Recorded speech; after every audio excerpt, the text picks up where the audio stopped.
So the Wales squad for South Africa has been announced, and I for one was quite excited to see what Gatland does. He's obviously got the restraints of it being outside the test window, so he could only pick players based in Wales. So none of the English-based players were available, so I was interested to see what he does, who he picks. Does he go completely developmental or strong? And he's gone sort of in the middle. It's a bit of a hodgepodge.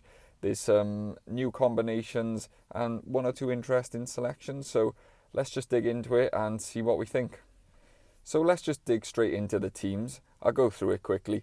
We've got Gareth Thomas, Dewi Lake and Henry Thomas in the front row. I'm pretty happy with that. That's probably about as strong a front row as we could have gone. Maybe between Thomas and Azarati, but I would say that's probably stronger than any front row we managed to field during the Six Nations, which is good.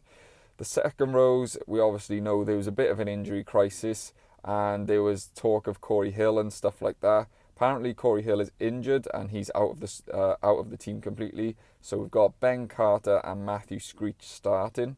Then in the back row, we've got Tane Plumtree, James Botham, who got called up late, and Aaron Wainwright. So given the fact that, if you didn't know, Jack Morgan has had an injury, a hamstring injury, and it looks like he's going to be out for the whole tour, which is a massive loss for Wales.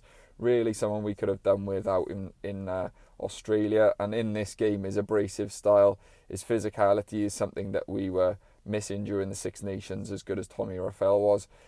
So that is a massive loss. I feel bad for the guy. He's been injured for a long time, has clearly worked hard to get back for the end of the season, and he was looking good in those last few games of the season, and now he's out again. So hopefully he has a bit of a break now over the summer and he can just get his body back right, because he was probably going to be the captain, but not now. So Dewi Lake captains this game.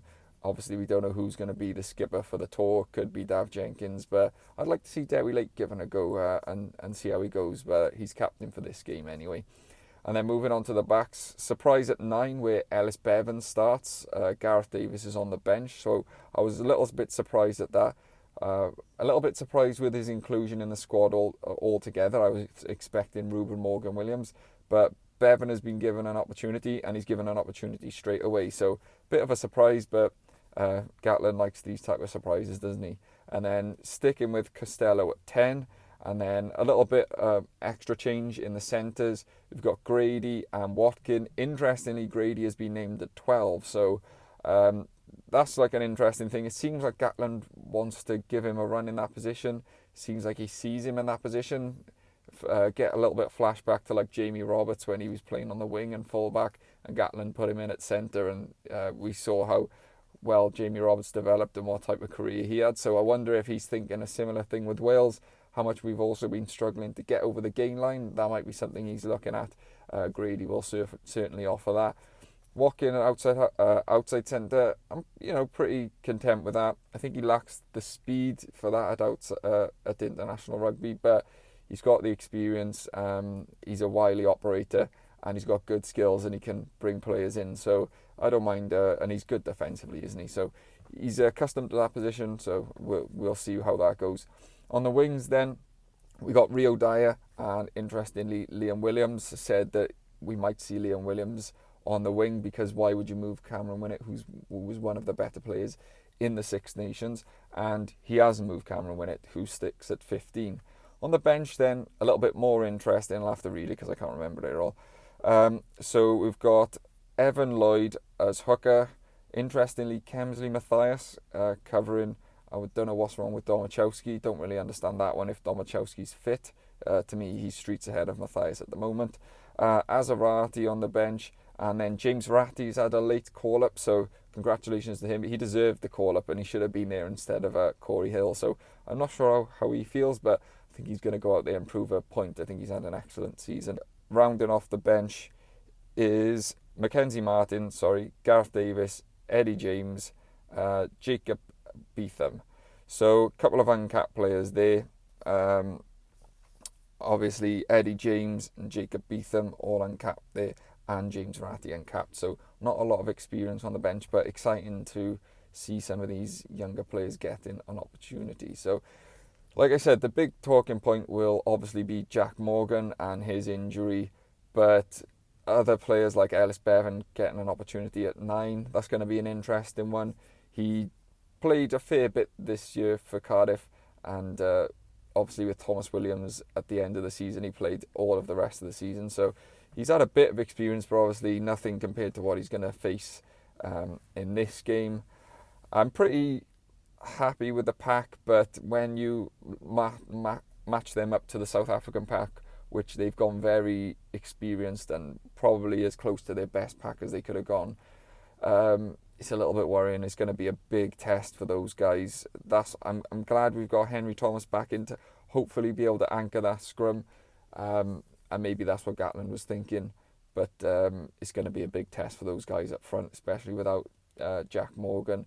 Jim Botham has had a good season for Cardiff, though he's been on and off with the injuries. So it'll be interesting to see how he goes at 7, because he's been moved around all over the place. So we'll see how that goes. The benches, there's more sort of talking points on the benches. Obviously, Corey Hill is out and Ratty's in, thankfully, to be honest. I wouldn't wish injuries on anyone, but I think that's just sort of a little bit of justice of what it should have been in the first place. And then interestingly, you've got Eddie James and Beetham on the bench. I'm really happy with Eddie James getting an opportunity. I constantly say how good I think he can be. But I'm a little bit disappointed for Ben Thomas, and I don't really understand it in some ways. He's saying he sees Ben Thomas as more of a 10, but he's gone with Beetham ahead of him, who's someone who hasn't played 10 all season.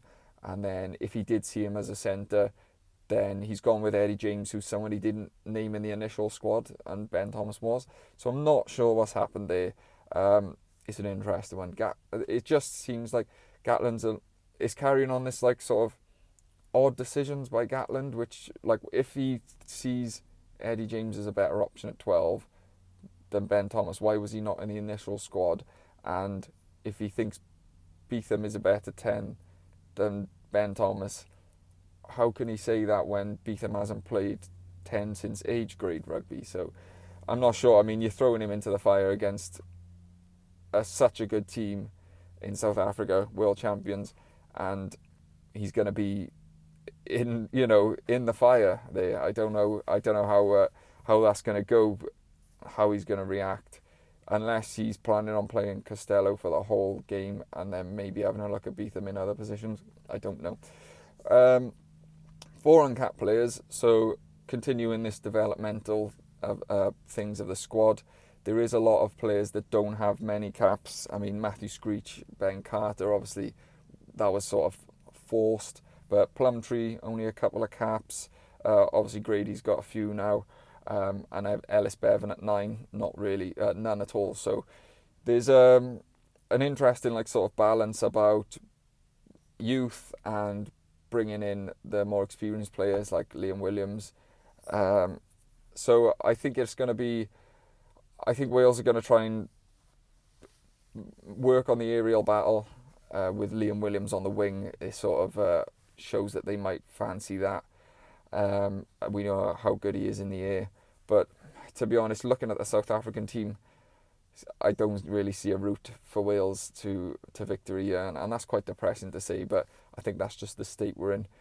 I understand that this game sort of doesn't mean anything because we don't have the ability to pick our full strength squad.